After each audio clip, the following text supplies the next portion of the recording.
Hello student, good morning. आप सभी का एक बार फिर से ऑनलाइन क्लासेज में स्वागत है। इस वीडियो से हम उपसंयोग यौगिकों के बारे में अध्ययन करना प्रारंभ करेंगे। ठीक है, तो देखना आप एडिंग लगाओगे उपसंयोजक यौगिक, उपसंयोजक यौगिक। अपने क्लास में ये यूनिट संख्या 12th क्लास में यूनिट संख्या 8 है। ठीक, इन उपसंयोगिकों में हम सबसे पहले उपसंयोगिक होते क्या हैं वो सीखेंगे। उपसंयोगिकों से संबंधित कुछ परिभाषाएं हैं वो सीखेंगे। उसके अलावा उपसंयोगिकों का नामकरण कैसे करते हैं वो सीखेंगे। फिर हम आते हैं उपसंयोगिकों में बंधन, यानी जो उपसंयोजक बंध की प्रकृति को समझाने के लिए जो सिद्धांत है, जैसे एक वर्नर सिद्धांत है, वर्नर सिद्धांत पढ़ेंगे। एक वीवीटी है, संयोजकता कोष सिद्धांत है, वैलेंस बोर्ड थ्योरी, उसको पढ़ेंगे। उसके बाद में हम क्रिस्टल फील्ड थ्योरी, CFT, इनको पढ़ेंगे।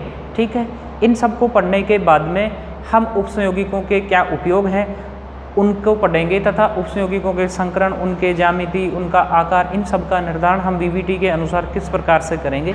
इतना ये सब कुछ हमें इस यूनिट में पढ़ना है। ठीक, तो देखो क्या है, हम शुरुआत करें उपसंयोगिक, उससे पहले हम ये सीखेंगे कि उपसंयोगिक होते क्या है, कैसे बनते हैं। ठीक, तो देखो क्या है, एक शब्द आता है योगात्मक यौगिक। क्या आता है? योगात्मक यौगिक। ठीक, तो देखो क्या है, दो या दो से अधिक प्रकार के लवणों को या यौगिकों को हम एक निश्चित अनुपात में मिक्स कर लें, निश्चित अनुपात में मिक्स कर लें, तो जो ऐसे जो यौगिक बनते हैं उन्हें हम कहते हैं योगात्मक यौगिक। ठीक, अब ये योगात्मक यौगिक है ना, अपने पास दो प्रकार के बनते हैं। कितने प्रकार के बनते हैं? दो प्रकार के बनते हैं। एक को हम कहते हैं द्विक लवण। क्या कहते हैं? द्विक लवण या डबल साल्ट। क्या कहते हैं? द्विक लवण या डबल साल्ट। एक को हम कहते हैं उपसंयोजक यौगिक। क्या कहते हैं? उपसंयोजक यौगिक, या हम कहते हैं कोऑर्डिनेशन कंपाउंड। Coordination compound. ठीक है, दोनों का अध्ययन करेंगे, द्विक लवण को भी पढ़ेंगे, उपसंयोगिकों को भी पढ़ेंगे। जब हम उपसंयोगिक पढ़ लेंगे उसके बाद में हम उपसंयोगिकों की और सभी जानकारियों का अध्ययन हम करेंगे। ठीक, तो देखो क्या है, यदि मान लो हम द्विक लवण की परिभाषा कैसे दें।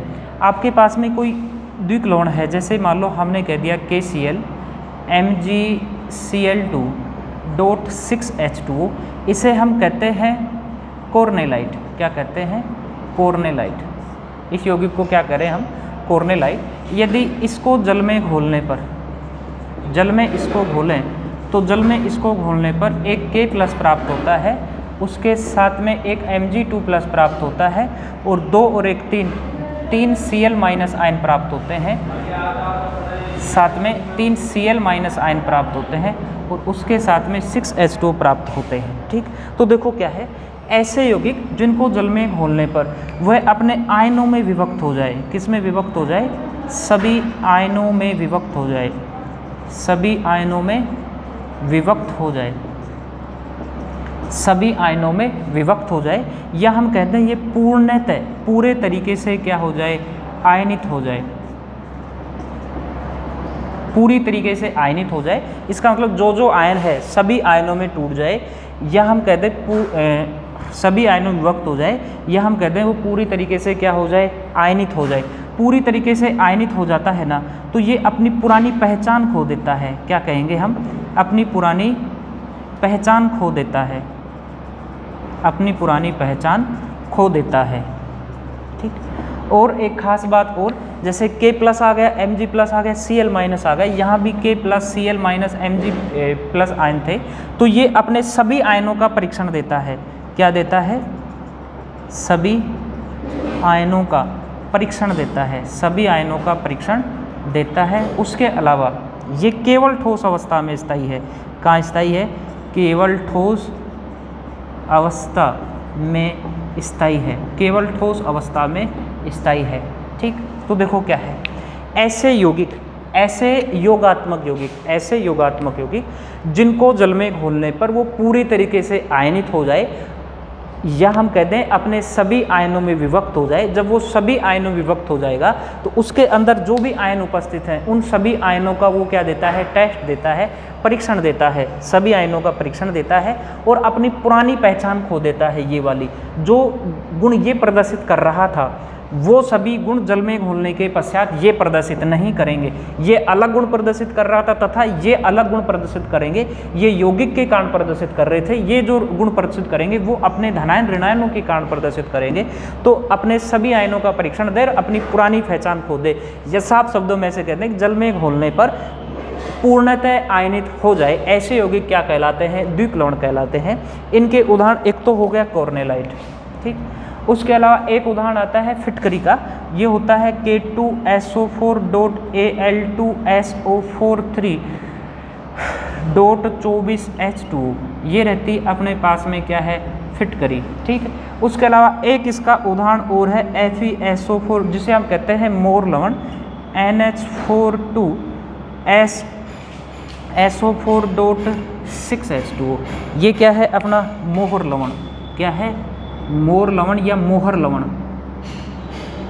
मोहर साल्ट या मोहर लवण, ठीक। ये इनके उदाहरण हो गए, ठीक। अच्छा देखो, इनमें एक बात खास बहुत और, यदि हम इन्हें ध्यान से देखें, इनके ये जब आयनित होगा ना K2SO4Al2SO4 3.24H2 फिटकरी, इसको यदि हम जल में घोलेंगे तो देखो, इसको जल में घोलने पर ये एक तो K+ में टूटेगा, उसके अलावा एल्यूमिनियम 3+ में टूटेगा, उसके अलावा SO4 2- में टूटेगा, ठीक है। तो देखो क्या है, पोटेशियम तो 2+ हो गए, एल्यूमिनियम 2 हैं तो 3, और सल्फेट आयन कितने हैं? 1 और 3 कितने हैं? 4 सल्फेट आयन है, इनमें विभक्त हो गया, ठीक है।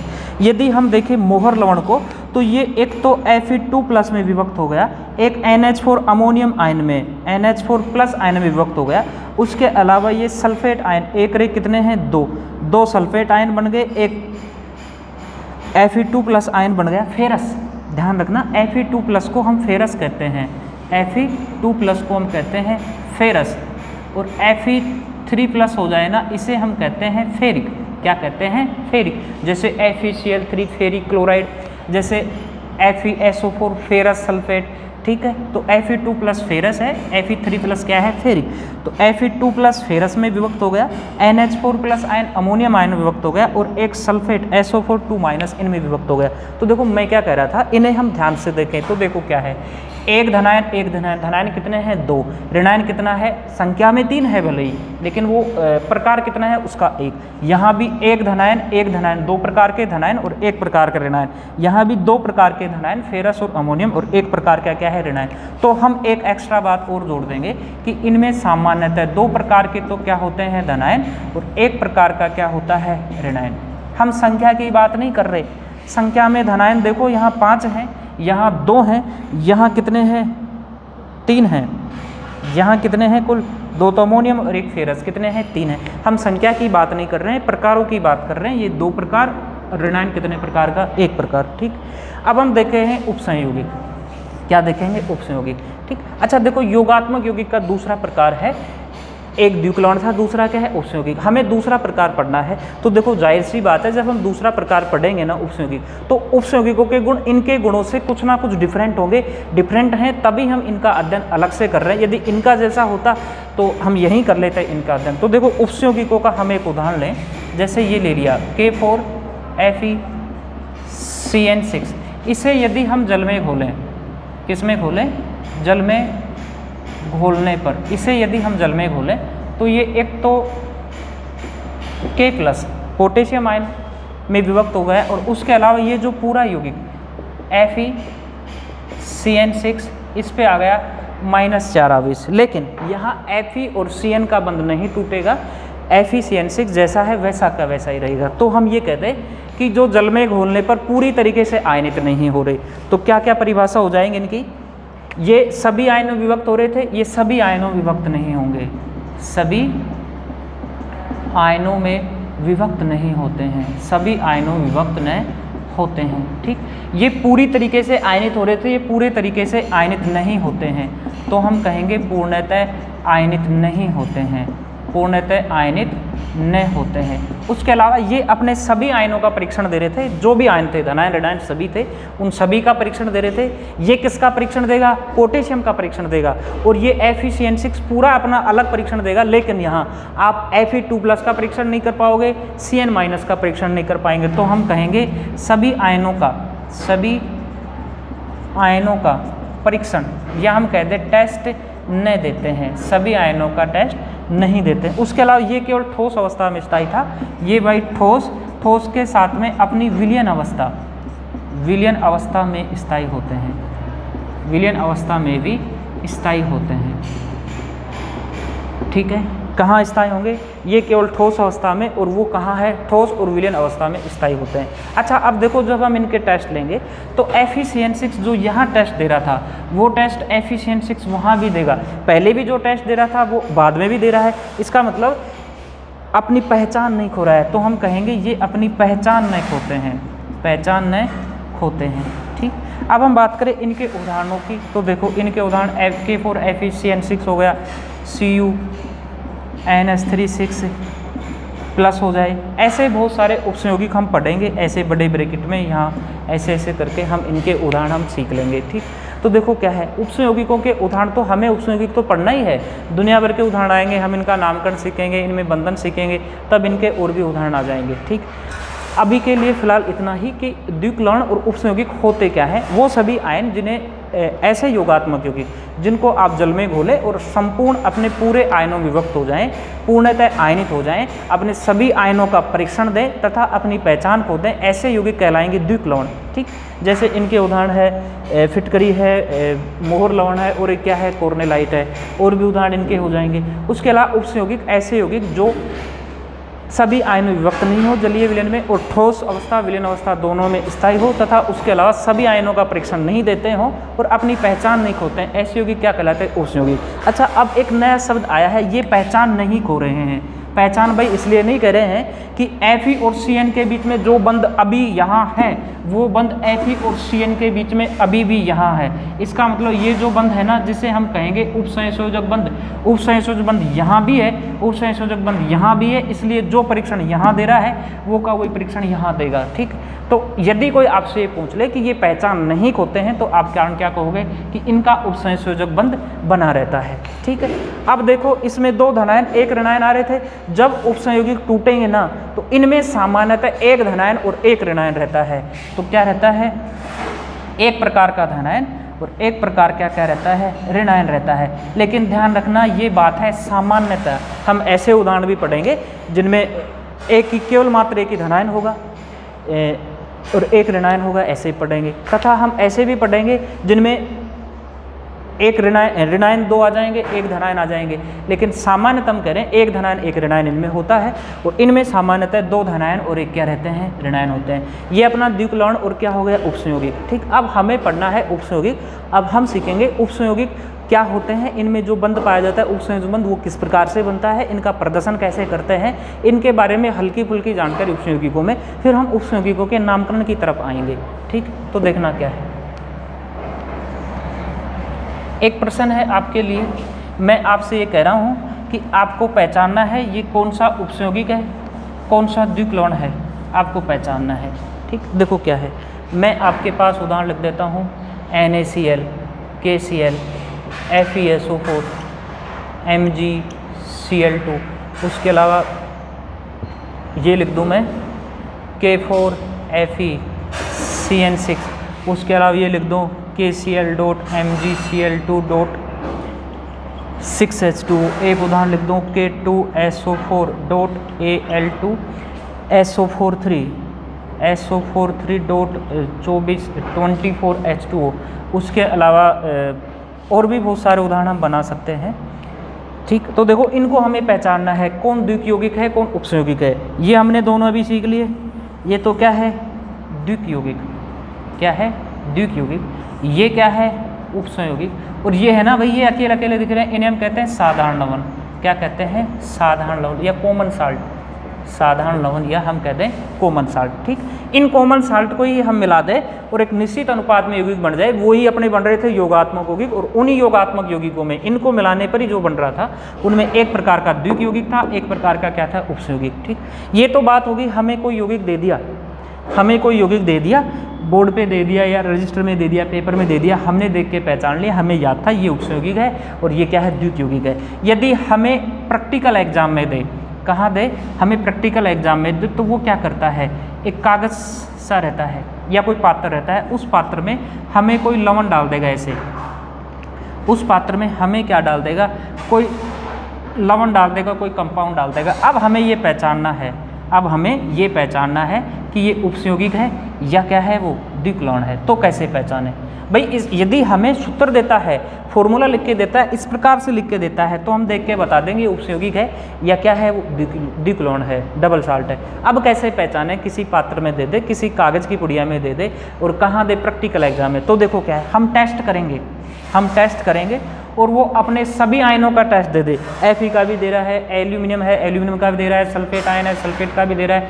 जैसे हमने कोर्नेलाइट का किया तो पोटेशियम आयन का भी टेस्ट देगा, K+ का, Cl- का भी देगा, Mg+ का भी देगा। तीनों का टेस्ट दे रहा है तो वो क्या है, द्विक्लोण है। और केवल 2 ही टेस्ट दे रहा है, एक धनायन का, एक ऋणायन का, तो वो क्या आ जाएगा, अपने आ जाते हैं उपसंयोगिक। ठीक है, ये हमने पहचान लिया कौन उपसंयोगिक है, कौन द्वियौगिक है, डबल साल्ट है, और कौन क्या है, कोऑर्डिनेशन कंपाउंड या क्या है, उपसंयोगिक है। ठीक, अच्छा अब देखो क्या है, अब हम ये देखेंगे कि उपसंयोगिकों का प्रदर्शन कैसे करें। जैसे हम ये देखते हैं ना कि उपसंयोगिकों को बड़े ब्रैकेट में ऐसे लिख देते हैं। ठीक, तो देखो प्रदर्शन कैसे करें, उसके लिए ये देखो, एक तो रहता है बड़ा ब्रैकेट ऐसे।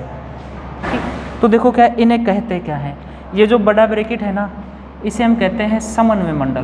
क्या कहते हैं, समन्वय मंडल, कोऑर्डिनेशन एंटाइटी। ठीक, उसके अलावा समन्वय मंडल के आगे और समन्वय मंडल के पीछे जो ये भाग रहता है उसे हम कहते हैं आयन मंडल।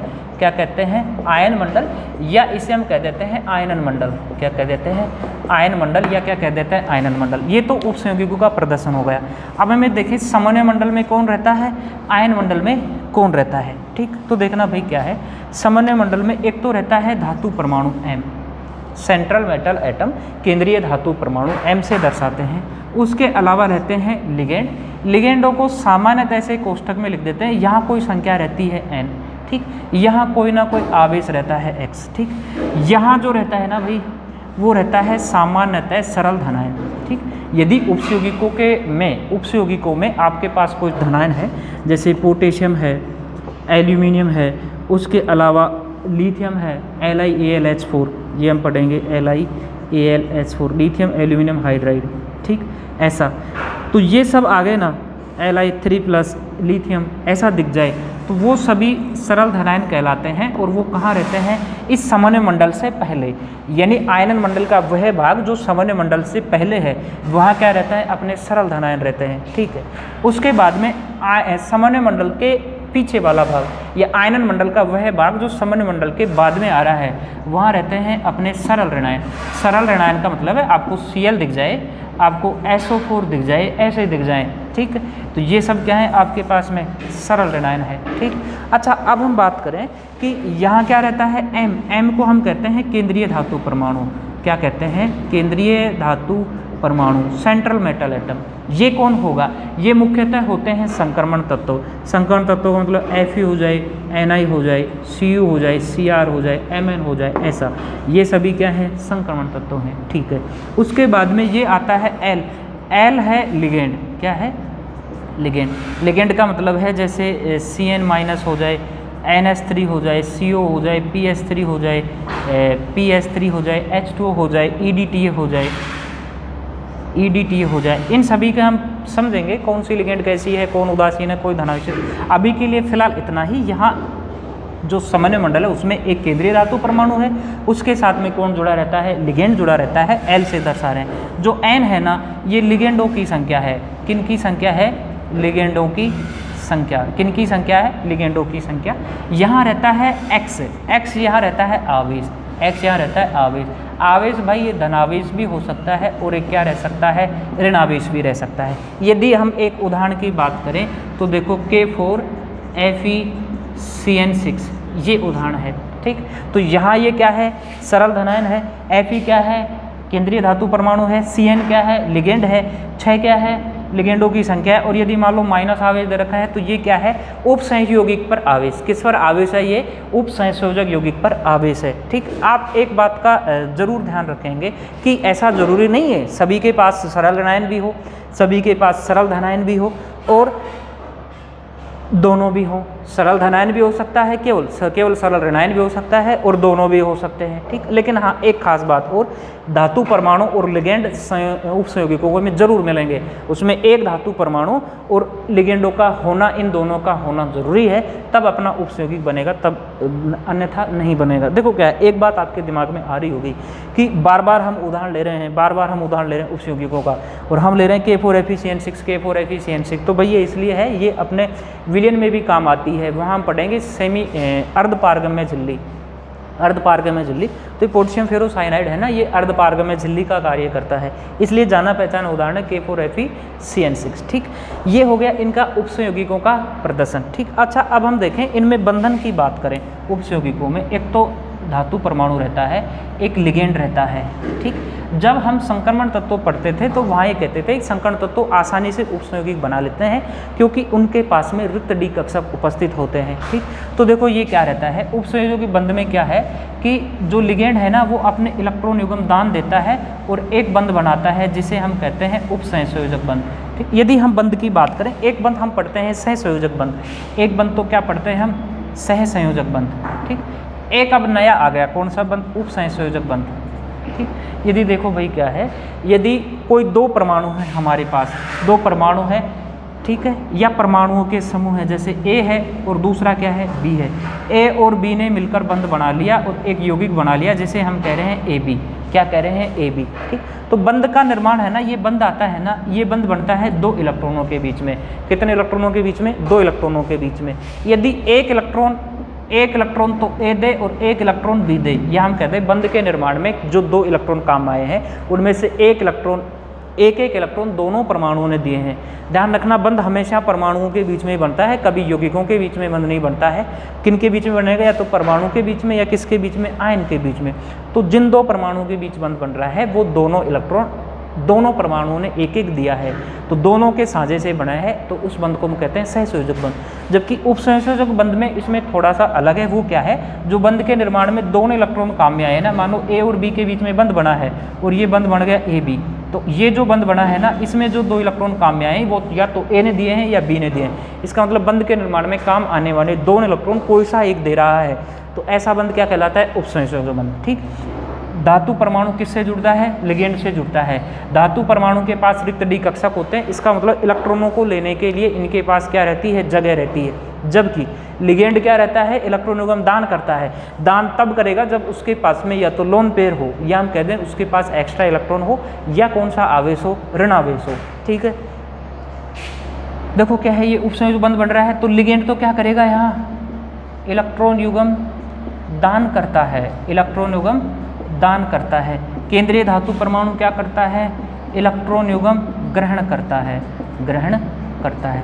भाई ये ग्रहण करे तो ग्रहण करने के लिए उसके पास खाली जगह तो हो, इसका मतलब इसके पास में रिक्त डी कक्षक होते हैं, रिक्त डी कक्षक या रिक्त कक्षक होते हैं, हम कहते हैं। ये इलेक्ट्रॉन युग्म दान कब करे, जब इसके पास में एक्स्ट्रा इलेक्ट्रॉन हो। एक्स्ट्रा इलेक्ट्रॉन मतलब लोन पेयर हो, जैसे NH3 पर एक H2O पर होता है लोन पेयर, PH3 पर होता है, कार्बोनिल पर होता है, फोस्फेन पे कार्बोनिल पर होता है, CO पिरिडीन पर होता है, ठीक। इन सभी के पास लोन पेयर होता है तो ये लोन पेयर दे दे, या उनके पास ऋणावेश हो, जैसे Cl- हो, Cn- हो, Nc- हो, ऐसे जो ऋणावेशित लिगेंड है वो, ठीक।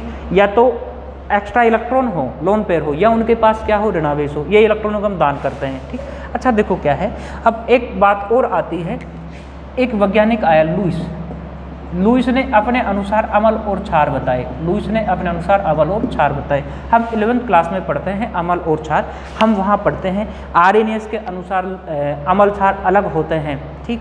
लुईस के अनुसार अमल क्षार अलग होते हैं, ठीक। तथा ब्रोस्टेड लोरी के अनुसार अमल क्षार अलग होते हैं, तथा लेक्स फ्लड के अनुसार अमल क्षार अलग होते हैं। वहाँ हमने ये सीखा था कि लुईस के अनुसार अमल क्षार कौन होते हैं, जो इलेक्ट्रॉन युग्म दान करे वो लुईस क्षार रहता है, और जो इलेक्ट्रॉन युग्म ग्रहण करे वो लुईस अमल रहता है। तो देखो क्या है, ये इलेक्ट्रॉन युग्म दान कर रहा है तो ये क्या हो गया, लुईस क्षार। ये इलेक्ट्रॉन युग्म ग्रहण कर रहा है तो ये लुईस के अनुसार क्या हो गया, अमल हो गया। तो हम ये कहेंगे उपसंयोगिकों में जो उपसंयोजक बंध बनता है वहाँ लिगेंड इलेक्ट्रॉन युग्म दान करके लुईस क्षार की तरह व्यवहार दर्शाती है, तथा केंद्रीय धातु परमाणु इलेक्ट्रॉन युग्म ग्रहण करके लुईस अमल की तरह व्यवहार दर्शाता है, ठीक है।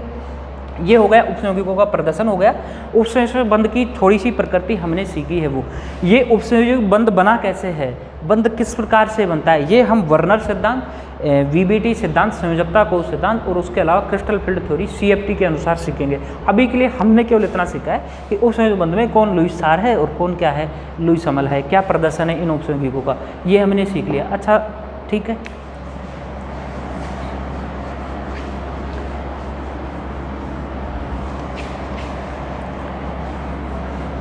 देखो क्या है, हमने अभी सीखा है द्विक लवण और एक क्या सीखा था, उपसंयोगी यौगिक। योगात्मक यौगिक बनते हैं। योगात्मक यौगिकों का एक प्रकार द्विक लवण था और योगात्मक यौगिकों का दूसरा प्रकार अपना का था उपसंयोगिक था।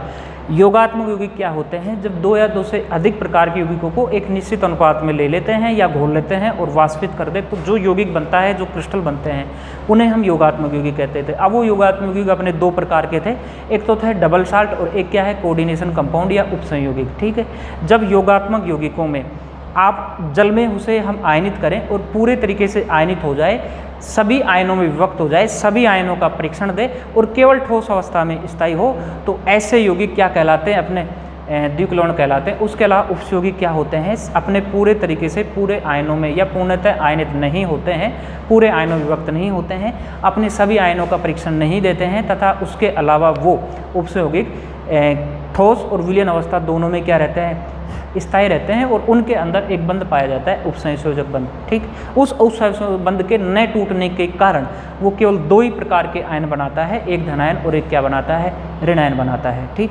ये आपका द्विक लवण उपसंयोगी हो गया। फिर हमने उपसंयोगिकों का प्रदर्शन देखा, आयनन मंडल क्या है, समन्वय मंडल क्या है।